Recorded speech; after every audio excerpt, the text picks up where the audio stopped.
Welcome to this meeting of Dundee City Council's committees, which is being held remotely in terms of Section 43 of the Local Governance in Scotland Act 2003. All members in attendance are able to fully participate in the meeting, which is being recorded. Should any member need to leave the meeting for any reason, can they please use the meeting chat to advise of this?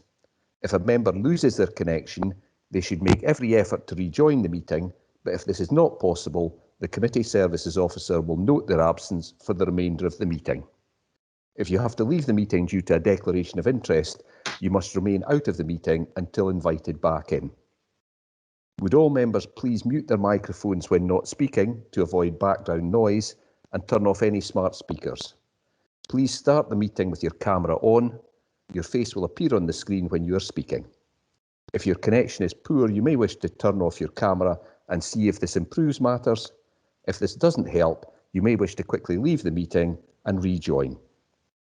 If you wish to raise a point of order, ask a question, speak on any item, or move a motion or amendment, please use the meeting chat when the relevant item is called. The convener will then invite you to speak.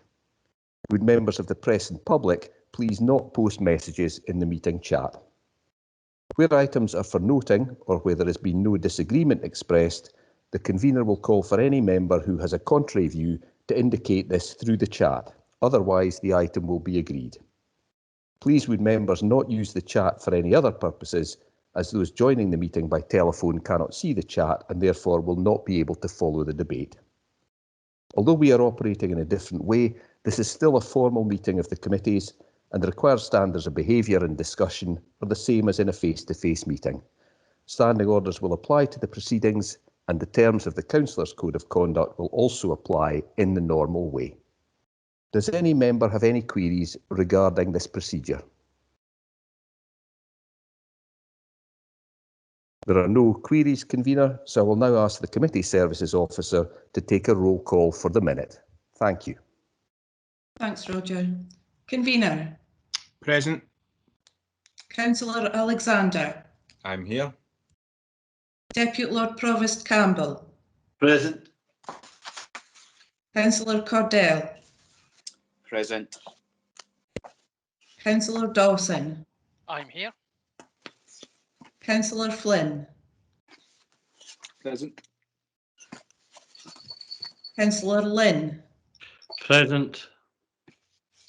Councillor Rendell. I'm here. Bailey Roberts. I'm here. Councillor Rome. Present. Councillor Ross. I'm here. Bailey Sawyers. I'm here. Councillor Short. Here. Councillor Smith. I'm here. Bailey Keenan. Present. Councillor Cruikshank. Present. Councillor McCready. Present. Councillor McIrvin. Present. Councillor Malone. I'm here.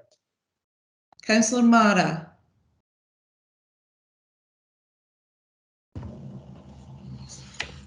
Councillor Mara.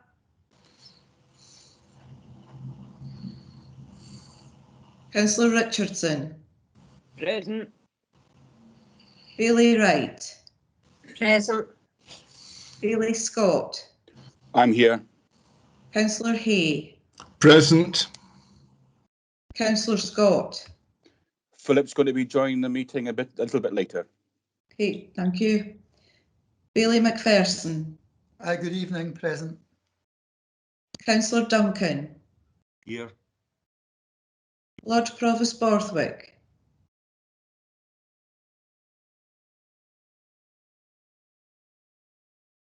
Lord Provost. He is there, Arlene. I can see him on screen. I don't think he managed to get the mute off. Okay, thanks. Councillor Murray. I'm here. Miss Manns. Miss Manns. Mrs. Lake. Present. Mr. Chohan. Mr. Baxter. Evening. Ms. Barclay. I'm here. Ms Radke,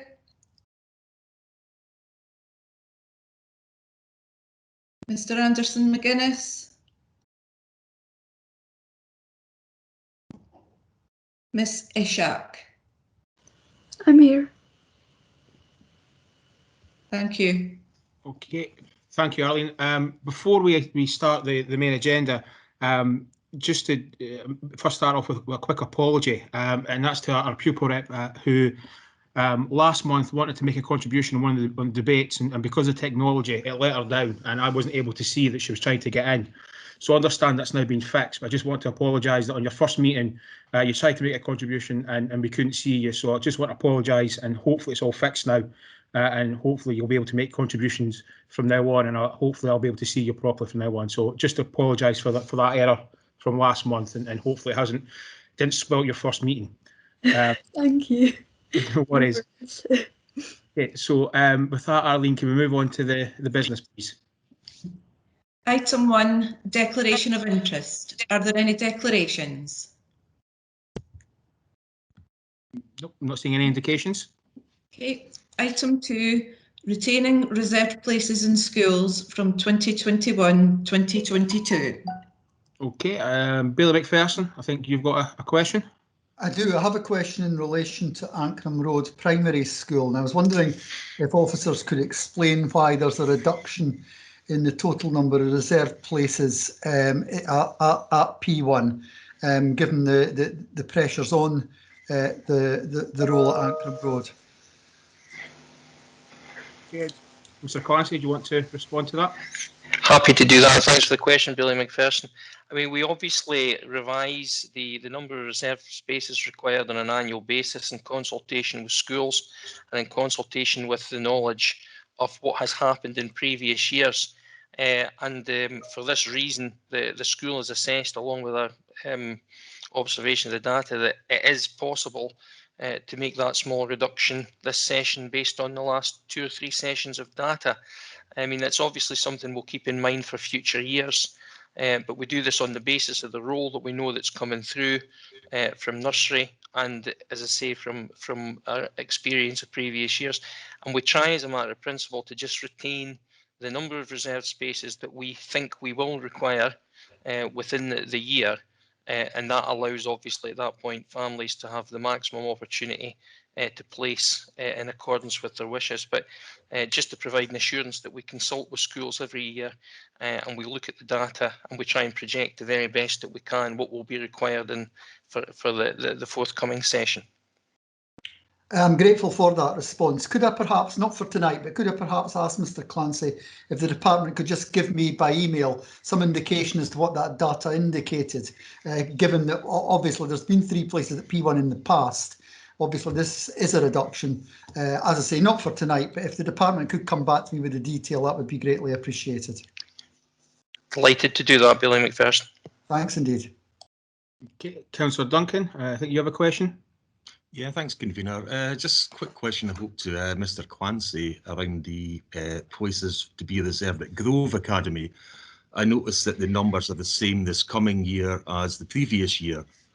You might recall that I've been in touch with them and Mrs. May on a few occasions around a certain issue in the ferry to do with people arriving during the school term. I just wondered, how confident are we that these 12 places are actually adequate? Okay, Mr. Clancy. Thanks for the question, Councillor Duncan. Obviously, there's not an absolute exact science in this, but it is based upon a pattern that we've seen in previous years. I think some of the examples that you actually brought to us were families moving in who required spaces in S2 and S3. And these are already set with pupils, so it's really S1 which is the critical year, because the new S1 will be coming in from P7. But based on the experience that we've got of people who arrive after the places for the year are set, 4 should be more than ample to cover the needs of Grove Academy. That would be for families who move in at any point in the year after the school has started or after the placing request round has finished. And again, our experience would be that should be sufficient for new families in Broughty Ferry. Okay, thanks very much, Mr. Clancy. And I mean, that explains things, and maybe we can just keep it under review, though. Thanks. Okay, I think Delighted to do that. Okay, thank you. Mrs. Lecker, you indicate you want to come in.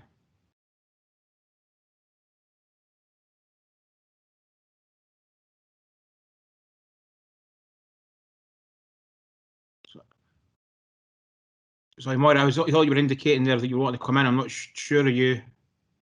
I think she's muted, convener. Sorry, Yeah, I was on mute. Sorry it's okay, don't worry about it. Can I just ask, regarding St Mary's and St Peter and Paul's, why they're sitting at 2? I've had a few parents that have put queries to me about the new buildings of houses around the St Peter and Paul's area, and there's a real concern there because you know, we know that there's going to be extra children trying to get into St Peter and Paul's. And also about St Mary's, I was surprised that they're sitting at 2. Can Mr Clancy explain that?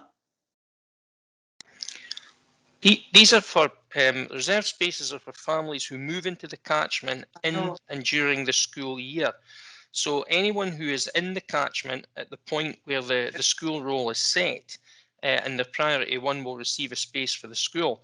So you set the reserved spaces on the basis of movement in the year, families who you would expect to come in to the catchment.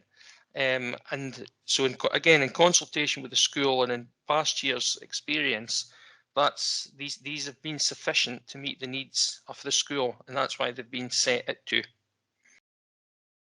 Can I ask though, Paul, I mean, obviously, sorry, Chair, obviously we've got a number of new houses that are built right beside St Peter and Paul's, and a number of parents have spoken to me about trying to get into St Peter and Paul's and they won't get in. So if they're sitting at 2, I'm just wondering what the chances are. I understand, Paul, the situation, but I'm just wondering about other families coming in to those, particularly to the St Peter and Paul's area. Mr Clancy, do you want to? Well, I don't think I've got. I mean, I'm happy to look into that for Mrs. Leck, but in saying the examination we've done, the discussions we've had with the school would indicate that this is adequate. These schools do not always fill up in terms of the P1 roll, and therefore there are spaces that remain. These are spaces over and above that we retain. But I'm happy to look into it and discuss that with colleagues in neighbourhood services and get back to Mrs. Leck with a more detailed response. That's great, thank you. Okay, no problem. Does anybody else wish to come in on this item? Okay, I'm not seeing any indications, so can that be agreed? Okay, so that's been approved. Arlene? Okay. Item 3, Dundee Child Protection Committee Annual Report 2020. Okay, before I bring Elaine Torrance in to speak to first, and obviously I'll let elected members who've already indicated that they wish to ask a question come in. I just want to make a couple of quick points before I hand over to Elaine. So first of all, on this item and the next item, I said I indicated at the budget on Thursday that it's our intention to have a elected member briefing on these 2 items, just so that an opportunity for elected members to ask more questions. Unfortunately, we weren't able to organise it before today's meeting, but we'll certainly organise it in the next couple of weeks and hopefully give us an opportunity to go into a bit more depth. And the second point I want to make is, you know, and I think over the last few months, every time we've had a meeting, we've thanked different members of staff, but I think this is a group of staff that we need to thank before we do anything else. Obviously, last year has been a huge challenge for everybody because of the pandemic, but especially for our staff who work with our vulnerable young people. And a lot of the work that's gone in the last year has been phenomenal to make sure that we're making sure that the vulnerable young people are looked after, making sure that we give all the right things that they need. The staff have gone way beyond the call of duty in the last year to make sure that all the vulnerable young people and their families are looked after. And I think it's only appropriate, before we go any further tonight, that we put that on record and make sure that our staff are aware of how much we do appreciate the work they've put in what has been an extremely difficult year for everybody, but especially for our vulnerable young people and their families. And with doing that, can I just invite Elaine Torrance to speak to the report, and then I'll bring in the elected members who have indicated they want to. Sorry, Councillor Murray, you've got a point of order.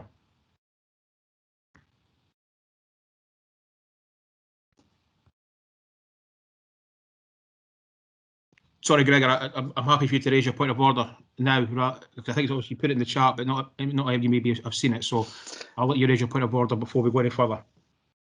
Yeah, it was just on the agenda. It says that after item 2, the external members of the committee would be asked to leave. Okay.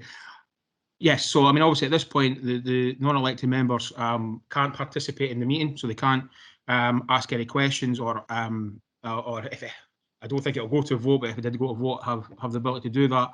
However, like in any normal meeting, if they want to if they want to stay in and just listen, they're more than welcome to do that, but they just can't participate in the actual meeting itself. So they're free to go if they want to go. If they want to stay and listen to the rest of the meeting, they're more than welcome to do so. They just can't participate in, ask questions or vote if it goes to that stage at any point. Does that answer your question, your point of order, Councillor Murray? Yeah. Thank you. No problem. So at this point, I'll just invite Elaine Torrance just to speak to the report. And as I said, after that, I'll bring in elected members who had questions. Okay, thank you, Convener, for the opportunity to introduce the Child Protection Committee annual report for 2019 and 20. To align with national requirements, the report's slightly different timescale this time. So it's covering the academic year from August to July. So it's now covering a 60-month period, April 2019 to July 20. But this does include the early period of the COVID-19 pandemic. So I'm going to say a few words about the response to that just in a few moments. So the report details the activity and the data for that period, and it also details the key achievements over the last year that the Child Protection Committee and all the agencies involved in that have been taking forward, and it also identifies the delivery plan and the improvement areas that we've identified for 2020-21. As members will all know, all agencies contribute to the work of the committee, and we're grateful to our key partners, the police, the NHS, the third sector, and everybody who engages in the work to keep young people safe in Dundee. The report details some of the key achievements, which include the collation and use of data, and I think you can see that in the report. There's a lot of data which is analysed and helps us to plan any different trends or activities or changes that we need to make. We're continuing to work to engage young children and young people who are subject to child protection and any related services. We've been working on scrutiny and audit actions so that we can be ensuring ourselves that we are undertaking activities and are making any improvements. And audit activities have been strengthened, including case file audits, as you can see in the report, and using a tool that was developed to help that process. Some future areas for development are detailed in paragraph 4.61 of the covering report, which includes training and learning and development activity, learning from any reviews that we've undertaken, and identifying and managing strategic risks across the Child Protection Committee. I mentioned earlier that the report covers the early response to the COVID-19 pandemic and any actions we were undertaking to ensure that children remained safe during that this challenging period. So the committee met more regularly and to share information across our agencies and to ensure a joined up approach and to manage any identified risks and make sure we had mitigating actions to manage those. In addition, a multi-agency operational group met regularly to identify and address any operational issues, and particularly to focus on hidden harm, and that's met and again managed that very effectively. It's been particularly important, I think, to manage that whilst the schools have been closed. Obviously, not every child then was in school, so there's a gap there in terms of how children were being supported, and everybody's had to be quite vigilant to make sure that we've identified and managed any and got referrals for anybody who wasn't attending school during that period. All children and young people on the Child Protection Register received a minimum of face-to-face support every 2 weeks. And that's, again, thanks to the staff for stepping up to that and making sure that was in place. And the strategic risk registers help to identify any future challenges and agree any mitigating actions. And that we recognise there will continue to be an impact on families and children and young people themselves as we move forward over the coming months, particularly the impact on mental health and the ongoing impact of poverty as families struggle with the economic downturn as we move forward. I would like to echo the comments that have just been made about the continued hard work of all the agencies and the staff during this period. They've worked together well. They've continued to make sure that families had support. And however, in Dundee, we all need to continue to be vigilant to ensure that any concerns are reported and we're able to ensure that any support that is provided to families and children and young people as we move into the recovery period. So again, a big thanks to our staff right across the piece. That's all I really wanted to say in terms of introductory remarks, but myself and other officers are happy to take any questions or reflections on the report. So thank you, Convener. No, thank you very much for introducing the report. Councillor Malone, I think you were first. Yeah, Convener, can I just echo your words of gratitude to the people in the child protection area in particular and the work they've done. I don't think there's anybody in the chamber that would not want to express their absolute support for the work that's been done under challenging circumstances. I guess the report details quite a lot of the process aspects of it, and I understand that that's absolutely appropriate. There's just a couple of questions that I had around the child protection issues from page 24 onwards, and just to try and get an understanding of kind of perhaps what the causes of the increases in the child concern reports and the number of children going through child protection processes. If there was anything you could advise us on, it's not criticism of the service, but it's just to try and understand why those graphs are showing an upward trajectory.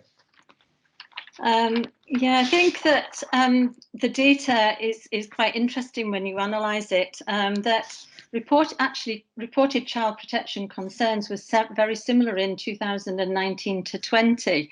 But what we saw was slightly different patterns. So right at the beginning of the pandemic, the numbers dropped.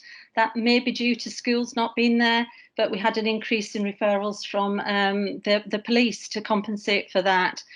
So we do keep a very close eye on the data and ensure that if there are trends appearing, that we do acknowledge that there are more children on the child protection register. But we think that was partly to do with deregistrations rather than increased registrations. So we do keep a very close eye on that.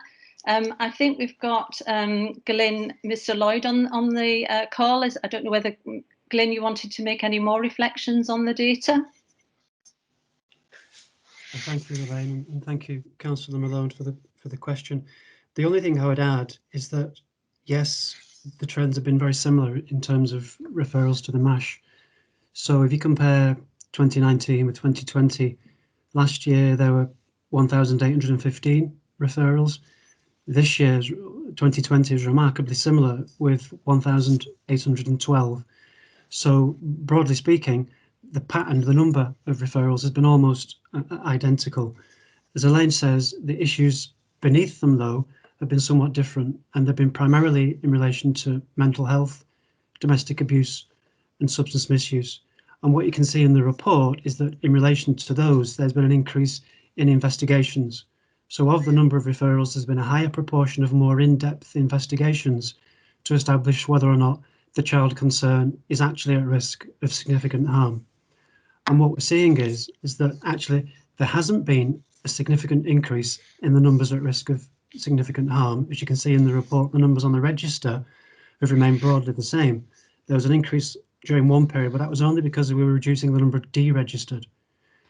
What we are seeing, though, is that beneath that child protection threshold, if you like, is an increase in concerns around mental health in particular, where children don't meet child protection thresholds. And that's why all of the work we're doing with health, with schools, and with third sector partners on prevention and early identification and support is crucially important going forwards, so that we stop those problems escalating, particularly as we come out of the pandemic and move into the period. And just recently, as of last week, in fact, we've been also asked by Scottish Government to do a deeper dive into the issues facing those particular families to help us inform exactly how we might provide support differently and better going forwards. So overall, child protection has remained broadly the same, but beneath that cusp, we're seeing growing concerns, particularly in relation to mental health. We're understanding that better and responding to that better going forwards. Okay, Councillor Mullins, do you want to come back in?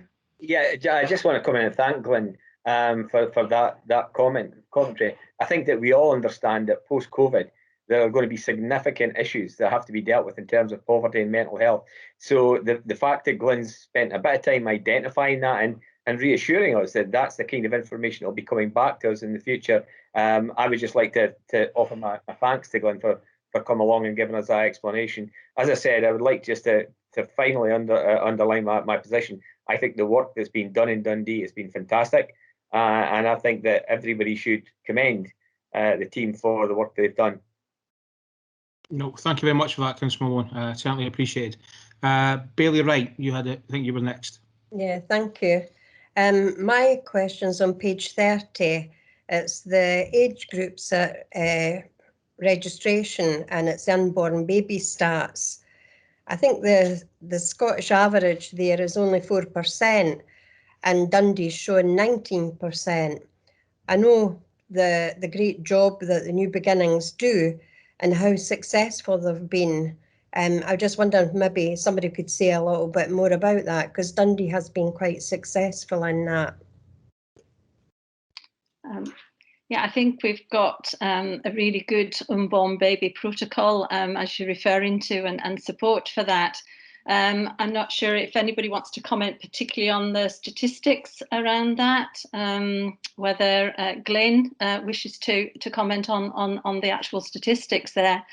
We do keep monitoring these, and we do have a good track record, I think, of supporting mothers with unborn babies. So a lot of good work goes on there. So I'm not sure if anybody else, officers-wise, wishes to come in, make any further comment. Thanks, Elaine. I can come in and perhaps add to that for Bailey Wright. And Bailey Wright, I think it's probably a combination of two things broadly. One is the demographics of our city, and then the other is how we've responded to those demographics. So you've mentioned the New Beginnings team, rightly, which I think has been quite an innovative team when compared with other areas in Scotland. But in and around that, we've also got the Family Nurse Partnership. We've got health visitors. We've got our third sector support to children who are in their early years. And I think what we've been good at in Dundee in that regard, in relation to children that are particularly young and children that haven't yet even been born, is identifying problems early and responding early. So what you can see is that whereas nationally it's 4% of that age group are on the Child Protection Register, locally, therefore, there are 19% on the Child Protection Register. So I think in many ways it's positive, but it's also indicative of the fact that we need to continue to do a lot more work in that regard to prevent those issues emerging as we go forwards, to prevent problems getting to the stage where children need to be placed on the Child Protection Register before they're actually born. Yeah, thanks for that, Glenn and Elaine. I think it shows the good work that's been done. And I know last year it was up as far as 25%, but I think it's showing the rest of the country good practice. So well done and keep up the good work. Okay, thank you for that comment. You're right. You know, some of the work that those teams do is pretty phenomenal, and again, it's been a challenging year for them as well. So a lot of good work has gone there, and certainly thank you for your comments. With that, is there anybody else wishes to come in before I cut you off too early? Are we all happy with that? Okay, so can this report be agreed? Okay, thank you. Okay, Arlene. Item 4, our promise to care experienced children and young people, 2021 to 2023. Okay, thank you. Again, I think this is a really positive report. And again, as I said earlier on, we certainly hope to have a full elected members briefing so we can go into a lot more of the detail in a lot more time than we probably do at committee. So we'll have it organised as quickly as we can for you. But Councillor Cruikshank, you want to come in? Thank you, Convener. And I welcome the elected member briefing. I look forward to that. Well, there's a few questions I would like to ask, get some answers to. I think the committee would welcome the answers as well. Can you give a bit more detail of the membership of the multidisciplinary voice team? Will there be representation from the independent organisations such as Who Cares Scotland? Will there be increased investment in independent advocacy? As this will be essential if all children are to be offered an independent advocate. How will we meaningfully engage children and young people through age-appropriate participation opportunities? The Care Review commissioned Who Cares Scotland 1000 Voices team to do this on their behalf. Do the Council plan to invest in this type of participation approach, ensuring that there is a continuous feedback loop? And having been involved with the Champions Board from the outset, I mean, I've been on the Council for 9 years now, and these changes that have been highlighted in the report are very welcome. But where do the Champions Board fit into the overall plans? And finally, does the Council plan to divest in its residential facilities and invest further in family-based care? Thank you, Convener. No, thank you, Councillor Cruikshank. I don't know whether Mr. Clancy, you want to start and pass it on, or just pass it on right from the start. I'm happy for Mr. Lloyd to make a start and may contribute something towards the end. Okay, Glenn. Thank you, Convener, and thank you again, Councillor Cruikshank. It's obviously an important question. It's the bedrock, really, of the independent care reviews: engagement, participation, and co-design. In terms of the new multidisciplinary voice team, we have membership from social work, schools, a number of third sector organisations, NHS Tayside, and the Children's Reporter. So we've brought representatives together under one roof as a virtual team to contribute towards a wider plan in terms of how we engage with children and young people at different ages and stages of development. Two of those organisations are directly involved in the provision of advocacy services. One of them delivers advocacy before a child reaches the hearing system. Another one delivers advocacy when a child is about to enter into or is already in the hearing system. So they'll form an important part of that. And we believe that through those two organisations, one of whom is directly funded by the council, one of whom is funded by the government, we have the capacity to enable us to do that going forwards. In terms of the different methods of engagement, we will adopt a number of different approaches. There'll be one-to-one engagement, surveys, questionnaires, organised events, and the use of a digital app to help young people provide engagement, provide feedback rather, on how we're supporting them in their own time and in their own location.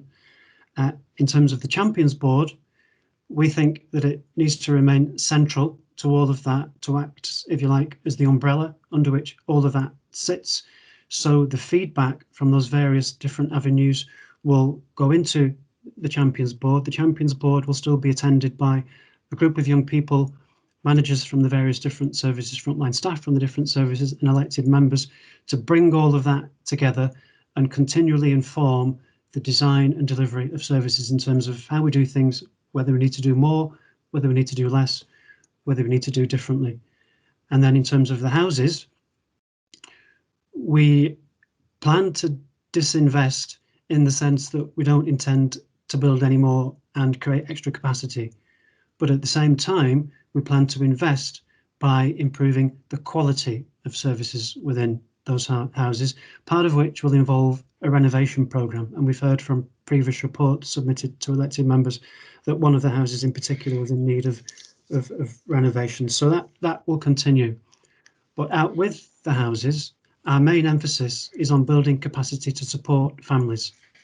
So whether that's looked after children with their own birth parents or carers, in kinship care or in internal foster care, we're aiming to build capacity and provide better support to keep them there so that they don't have to leave and ultimately end up in either one of the houses or in fact in an external residential placement. And we're doing a lot of that through the work you've seen on flexible family support. And we're also doing a lot of that in terms of work that's provided directly from within social work teams. Thanks very for much, that, Glenn. Sorry. Just to add a Sorry. couple. No problem, George, and thank you for the questions. I was just wanting to add a couple of little bits now. If you wouldn't mind, convener, I'd like Mrs. May to come in just to say a little bit about what we're doing in schools to support that process. And really, the point I wanted to make was, although my name might be at the bottom of this report, it's not the children and families promise that we're making.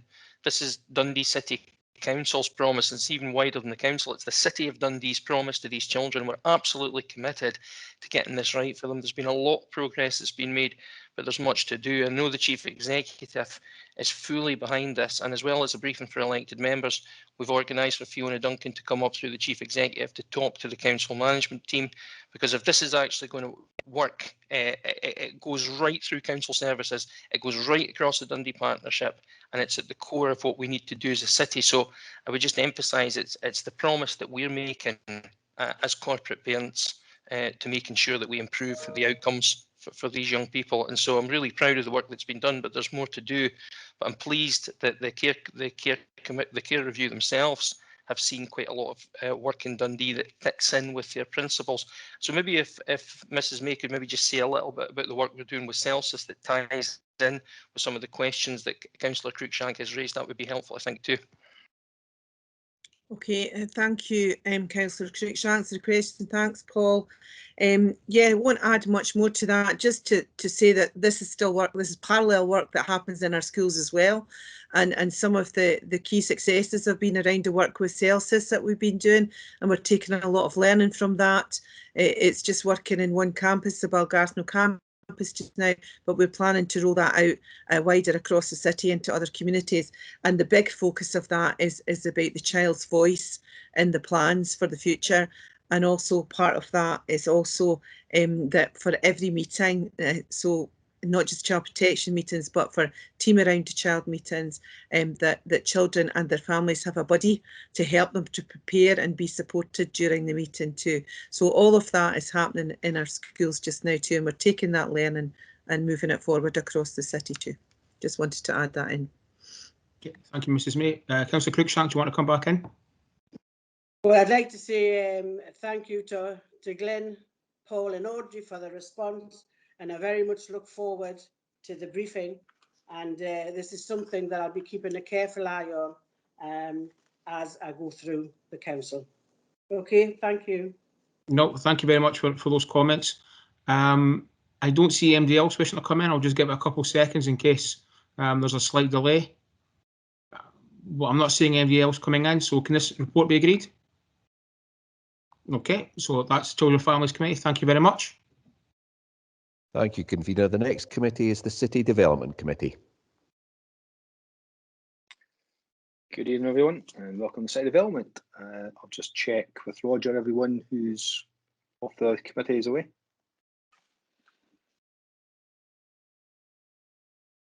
Are we okay to start, Roger? Yeah. Please proceed, convener. Yeah, okay, thank you. I don't know if it's Arlene or Tracy tonight. It's Arlene. Arlene, thank you very much, Arlene. Can we start, please? Yeah. Item 1, declaration of interest. Are there any declarations? I don't see any, so we'll just take that as a no. Okay. Thank Item you. 2, Civic Government Scotland Act 1982, street names. Housing development at 44 Grey Street, Lochee. This is for approval. As you can see from this report, the department approached a number of years ago by Gail Mitchell, who's the daughter of the late ex-Lord Provost Charles Farquhar. Following, she asked if any future bills within Lochee that we maybe consider naming the street after her late father. And following the usual consultations with elected members and relevant officers, no other suggestions or comments were received. So we're just looking for approval the street name of Farquhar Court? I see no. Oh, sorry. Just to register my presence in the committee. Sorry, that's just Councillor Mara, right? No, I think that's okay. Arlene, can we move on, please? Item 3, Civic Government Scotland Act 1982, street names, housing development at site of former McAlpine Primary School. This is for approval. Again, I'm just looking for the approval of the street name, McAlpine Place and McAlpine Street. We don't seem to have any comments, so we'll just say that's approved. Thank you. Item 4, tender received by Head of Design and Property. This is for noting. I would say just for noting, is already approved for the Kirkpark Golf Course. We don't seem to have any comments. Nope, thank you, we'll take that as agreed. Thank you, Ali. Item 5, Mill Street Broughty Ferry Stopping Up Order 2021. This is for approval. It's just a report of the removal of the road and associated footpaths, footways to allow for the improved sustainable transport link while incorporating Windmill Gardens into Castle Green. Councillor Duncan. Thanks, convener.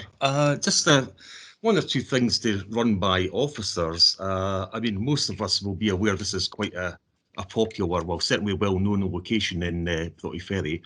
And this proposal to stop up Mill Street has raised one or two issues with me via residents. So I just want to run by officers. How confident are you that you've exhausted all the alternatives to this? And also, crucially, what do you think the displacement effect is going to be on adjoining streets? Because I've certainly had one or two concerns around those issues. Thank you. Mr. McNaughton, would you like to comment on that? Thank you very much, convener. Thank you for your question, Councillor Duncan. The first part, in terms of what are the other options, there are other options. The question's very much aligned to the detriment to car use. The proposal provides less convenience for car use, which is part of the intention. It's to do with redressing the balance of sustainable transport hierarchy, so that cars are at the bottom of the hierarchy and sustainable forms of travel like walking and cycling are at the top. So it's acknowledged that it is more convenient for car use to leave the road system as the dominant feature in the area.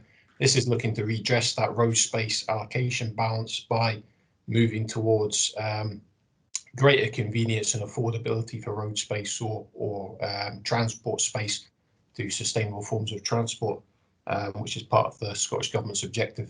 The Scottish Government objective being to reduce car use down by 20% and then proportionately increase up sustainable forms of transport to rebalance that. In terms of the second part of your question, the displacement effect, it's negligible. So there's no increase in traffic volume generated by this proposal. It's a minor bit of rerouting via Brook Street, effectively. As was discussed at the planning committee, there isn't a requirement for a transport assessment and one hasn't been undertaken. However, the traffic volumes, the information was reviewed and they were low. But we haven't done modelling exercises on this on the basis that it's not generating any more traffic and the traffic volumes are low. Thanks for that, Ewan. Councillor Duncan, would you like to come back? Yeah, briefly. I mean, is this item then, is it going to be subject to public consultation? Because that's not clear. And also, residents have asked me to point out that the link on the committee report doesn't actually work. Mr. McNaughton, maybe you can answer that. Thank you very much. I did notice the issue with the link as well. It's to do with proper grammar and punctuation as a full stop, right, which throws the link. So my apologies for that. We'll get that addressed for next time. The in terms of the consultation, yes, this is starting the process to do the advertisements. So the advertisements will go out to all statutory consultees, including elected members and such other bodies. And the public will be notices out on site in the papers, and they'll be afforded the opportunity to make comment or objection. If objections are received, then the report will be brought back before the committee to decide whether or not they wish to proceed with making the order. Okay, can I just qualify then, just to be clear? Sorry, if there's no objections, it won't come back before committee, but if there are, it will. Correct. Yeah, that's the way I would read it. Mr. Norton, would you like to confirm that? Yeah, correct. Yep. Okay. Thank you. Okay, no, thank you. Is that Councillor Scott or sorry, Billy Scott? Sorry. Yeah, thanks, Convener. It's just a wee query about the procedures and the way we do things. I had a few people contact me to say that they were concerned to see on the council's webpage last week when the agendas were published that when you go on to the council's stopping up orders, this one is listed as being in progress. So it was put on the website as being in progress before we've actually taken a decision today at committee. And it's just a suggestion that perhaps in future, anything going on to the council's website as being something in progress should perhaps happen after the committee meeting and not before. Thank you for pointing out, Billy Scott. Mr. McNaughton, is there a reason for that? Are you aware of? It's historically been like that. It's in reference to a website that lists the traffic orders. There's a section of in progress. It's the only section. It's a means of listing the ones that haven't been made yet. The terminology isn't linked with any form of legality. It's not part of that process. It's the head title for the links to documents and schemes which are in progress. Do acknowledge the point about whether or not in progress is the preferable terminology for that, possibly pending approval, and we'll have a review of that. Possibly something we'll look into for future issues like this, if that's okay. Are you okay with that, Billy Scott? Yeah. Okay, thank you. Billy McPherson. Thanks, Convener. I agree with the point Billy Scott made there, because I think, quite frankly, in progress is misleading when it's not yet been to committee. So grateful for Mr. McNaughton's response on that. My concern is the wording of the committee report, because there's absolutely, the point Councillor Duncan made is well made. There's actually nothing in this committee report to say we're kicking off a consultation process. All it's asking us to do is to approve the stopping up order. No, we're not actually, we're asking a process to start. And I just simply make the point, I think we should be a little bit clearer in the committee reports as to what we're actually asking elected members to do. Because yes, we're approving it, but we're approving a consultation period to commence. And I think it should be explicitly clear in the committee report, because if I was a member of the public reading that, I would have no knowledge that a consultation was actually going to commence as a result of this committee report being approved tonight. Okay, thank you for the comment, Mr. McNaughton. It's something we can take on board, yeah? Yep. Okay, thank you. Anyone else? No other comments or questions? Can't see any, so we'll take that as agreed. Thank you. Please, Alec. Item 6, Charleston area, stopping up of footpaths order 2021. This is for approval. As I said, removal of various footpaths for the housing development to take place. No comments or questions? Nope. We'll just take that as approved. Thank you. Item 7, Scottish Water, maintenance agreements for shared surface water drainage systems from housing developments. You have a report before you. The support for members of background information with regard to the adoption of a memorandum of understanding from the Council on Scottish Water. Any questions or comments on this? We don't seem to have any, so we'll take that as agreed. Thank you. Item 8, tenders received by Head of Design and Property. This is for approval. We have a number of tenders, as you can see before us, 8 in total with a value of about 4.6 million. Billy McPherson. Yeah, I have a question regarding the tender on page 41. You may recall when we were discussing, I think it was the capital programme, I queried the issue around additional capital costs due to COVID-19. I'll be quite honest and say I didn't explain myself remotely well that night. I did have because my basic point was, why should the council be taking the risk or accepting the risk and the additional cost as opposed to a contractor where a contract's already been has already been agreed prior to the COVID emergency. Now, I have to say I got a pretty quality response from Neil Martin, and I'm very happy with that response, which is absolutely fine. The query about the salt barn at Harefield Road is that appeared actually on the list of existing council contracts where we've picked up as a council an additional, and I checked back, it's £23,000 because of COVID restrictions impacting on the tender. I'm therefore a little bit surprised to now find out that we've not actually agreed the tender yet. And I'm just really wondering, is that £23,000 included in this? And why would it appear on a list of existing contracts that we were already given by Mr. Flight following the briefing on capital projects, a couple of weeks ago? Why would it have appeared on that when we haven't actually agreed the contract at this point? Good. Thank you. I'm surprised it's not Mr. Martin's detailed response to you, but there's Mr. Martin, are you on the call today? I am on the call today. You get that one? Thanks, Convener. Thanks, Billy McPherson. I don't have the detailed answer on the 23,000, and I'm more than happy to provide that. Just as a quick overview, it probably is in relation to, as members will probably recall, we were going to be going ahead with this tender last year. So it would be between March and August last year. So we had it in place for the winter maintenance in 2020. However, because of COVID, we've had to defer it. So there was work done and carried out on that. So, but I'm quite happy to liaise with my team leader in the bridges and structures and come back to you with some supplementary details on this one, if that's okay. That's appreciated. I just found it quite bizarre that we've agreed to spending an additional 23,000 on a tender we've never actually approved. But I'm sure there's a rational explanation for it, Mr. Martin. I'm very grateful for the quality response I got earlier, which covered the substantive issue in relation to additional capital costs. I was very happy with that. But grateful if you can come back to me on the specific one in due course. Yep, will do. Thanks. Thanks for that, and thanks, Neil, for sorting that one out. There's no other comments or questions, so we'll take this as agreed. Yep, thank you.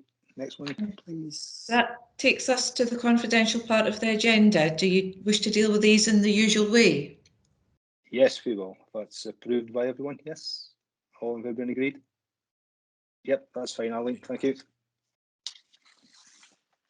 I think that's the business for city development. Thank you very much. Thank you, Convener. The next committee is the Policy and Resources Committee. Evening, everyone. We'll just move straight on with the agenda. Tracy? The first item on the agenda is declarations of interest.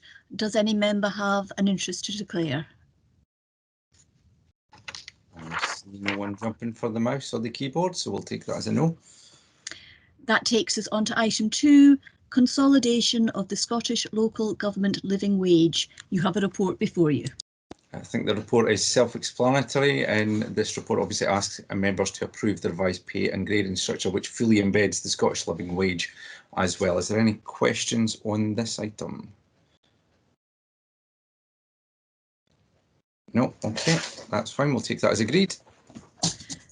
Item 3, Treasury Policy Statement for 2021-2022. Your approval is requested. Again, self-explanatory report. Any questions, comments? No, I'll take that as agreed. Item 4, Treasury Management Strategy for 2021-2022. Again, you have a report before you. Same goes. I think it's self-explanatory report. Any questions, comments? No. Is this agreed? Item 5, Performance Management Framework. This is for approval. Obviously, the report on the previous performance management framework was agreed in 2018, and this report addresses some of the gaps in management and reporting which were identified in the Improvement Action Plan and which we agreed in response to the Best Value Assurance report. Is there any questions or comments on this report? No, it might be the shortest P&R ever at this rate. Is that agreed? Thank you.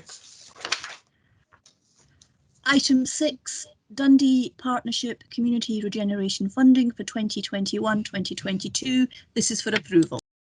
Okay, I'll bring in Bailey McPherson. Thanks, convener. I have a question for Mr. Many, or legal officers, really. I have an amendment that I wish to move tonight, which effectively, in terms of consistency, replicates what Councillor Duncan and I proposed at the budget last week, which would be to increase the funding for the Ferry and West End wards back to the 20k it used to be. Now, I'm conscious of the fact that this was part of the budget. I just want confirmation from the legal officers that I'm perfectly within my rights to do so, because the 6-month rule wouldn't apply. I just want confirmation of that before I move an amendment. I believe that to be the case, but I'll ask Roger to come in. Roger.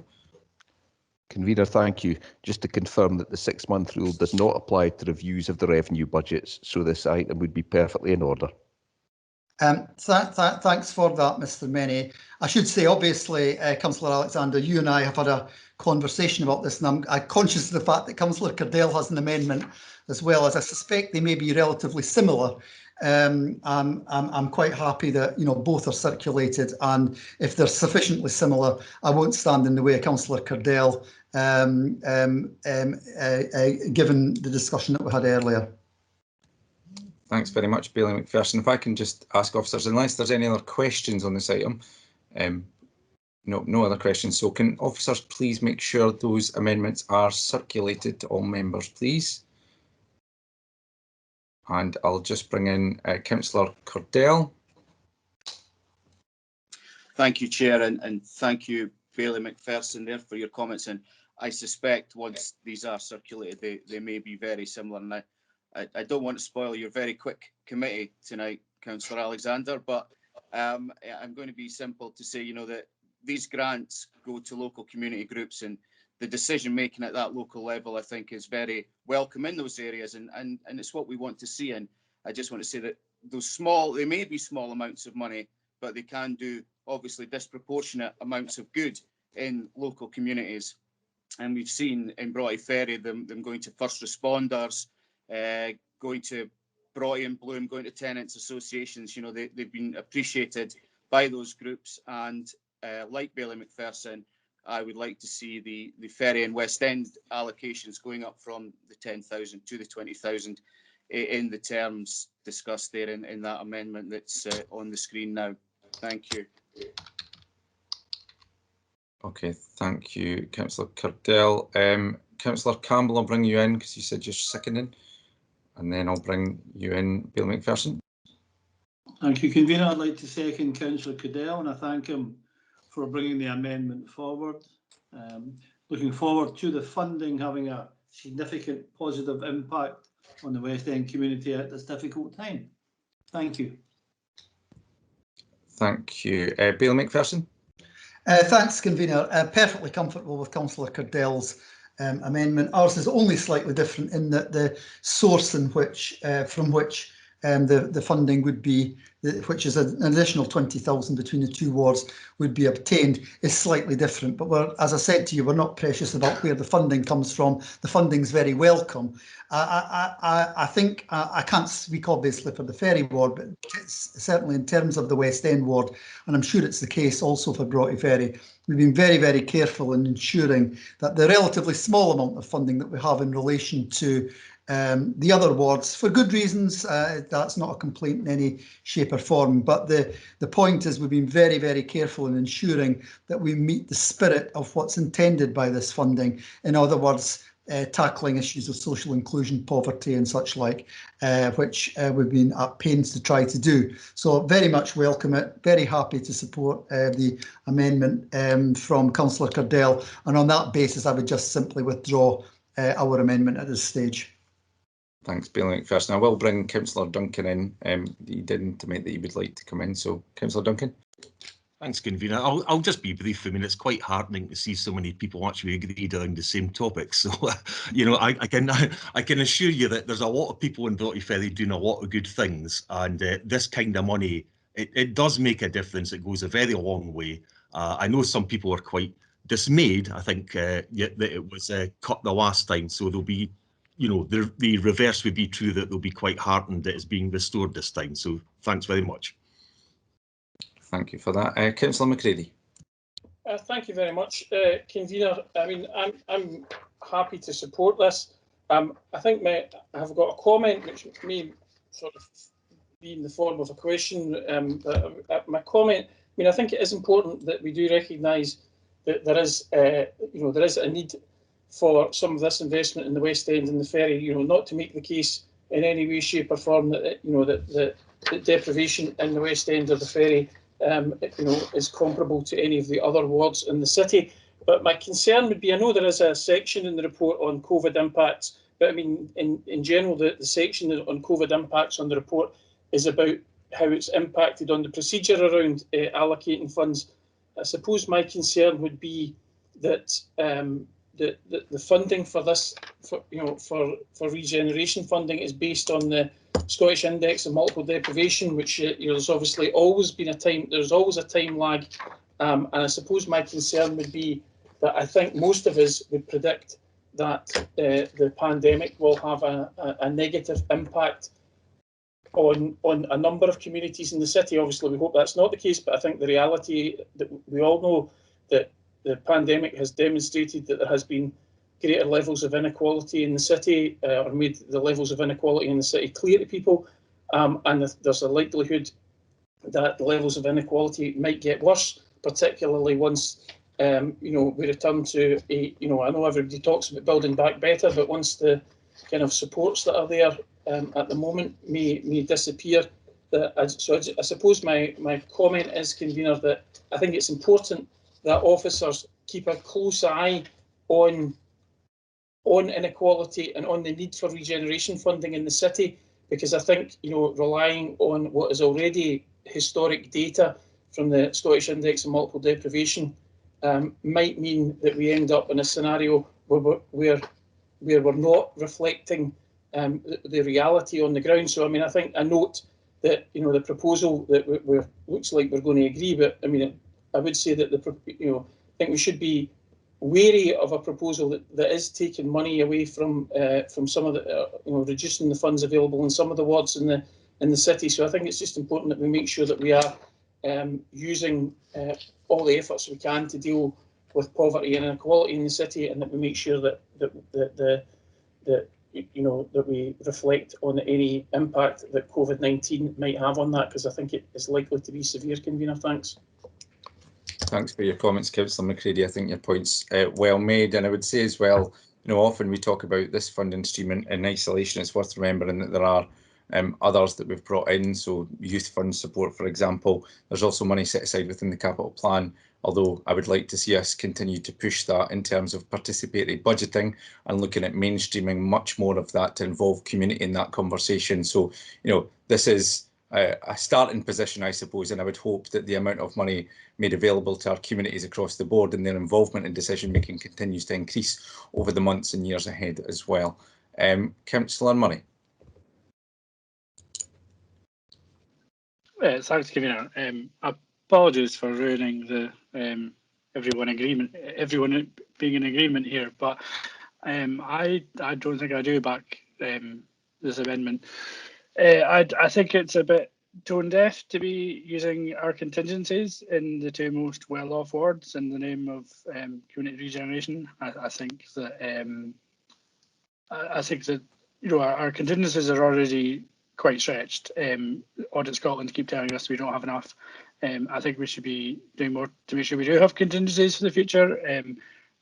This time last year we didn't know the full impact of COVID. Right now we still don't know the full impact of COVID, and I think to be using them just to spend money in the two most well-off wards smacks more of pork barrel spending rather than any actual council commitment on any council aim that we should be going for right now. So I'll certainly not be backing the amendment and would like to just move that we accept the report as is. Thanks.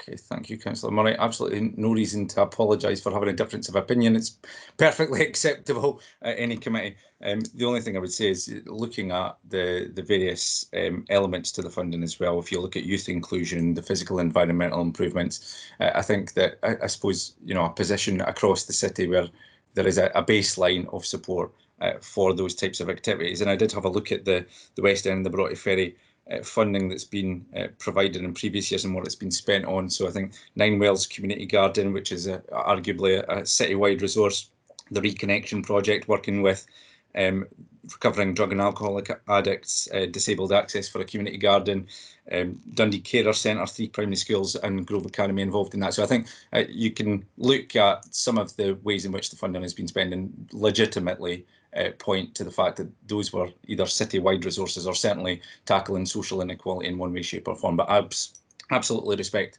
and accept the point that you make. Bailey Scott. Convener, I'm very pleased to support this proposal as well. The money that we spend in Broughty Ferry is spent on exceptionally good projects, and there's going to be huge demand for it as well post-COVID, I'm sure. And I was pleased to see in the report that community groups are going to be given support to maximise any income they might be able to get from other grant funding organisations as well. The only point I wanted to make is that I always find it surprising that the administration are amending the administration's agenda item. I mean, surely if you were going to agree this, that it would just come forward as an agenda item with that in place, rather than having to have your own group amend it. Comment rather than a question. I think it's up to the administration how they conduct their business, Bailey Scott, but thank you for your comments. I see no other comments or questions, so I will just move on to the formal position, and I'll just ask for clarification from officers. First of all, I'm minded to obviously accept the amendment, and I see almost unanimous voices against that, but I realise that Councillor Murray is minded to move the report as is. So Roger, can you just clarify in terms of the vote? Yes, Convener. Can I ask if anyone wishes to second Councillor Murray? Thank you. Is there any seconder for Councillor Murray? No. Okay. So on that basis, then, Convener, the amendment not being seconded, it cannot be put to the meeting. Does Councillor Murray wish his dissent to be recorded in the minutes? They are not his, but yes, thank you. Apologies, Councillor Murray. Okay. With that said, this is agreed on that basis. Okay, we'll move on to the next item, please. The final item on the agenda, item 7, award of contracts for supply of customer management system and card bureau services for the National Entitlement Card Scheme. You are asked to approve the contracts in the report. Apologies for the lateness of this item, but as you'll be aware, there was some mitigating reasons for that late arrival into your inbox. So thank you for accepting that on that basis. Is there any questions or comments on this particular report? No. Can this be agreed? Oh, sorry, Councillor Short. I was just going to just bring to everybody's attention how incredible I think this is, that we have based in the city such an important part of the fabric of the country that we live in now. I'm not saying that I'm counting the days till I get my NEC card to get me on the bus for nothing, but it is something that I'm looking forward to in my future. But I just think it's great that happens here, and we should congratulate ourselves and the wider team for actually having that happening in the city, and thank you for continuing to provide that for everyone. Thanks very much, Councillor Short. I would say it's a pity, given today's announcement, that we're not under 22, never mind over 60, but that being the case, and I seeing no other comments or questions, so can I take this as agreed? Perfect. Well, have a wonderful evening, everyone. You actually have an evening to enjoy, so thank you for your participation, your questions and your contributions. Good night. Night. Good night, everyone. Night. Thank you.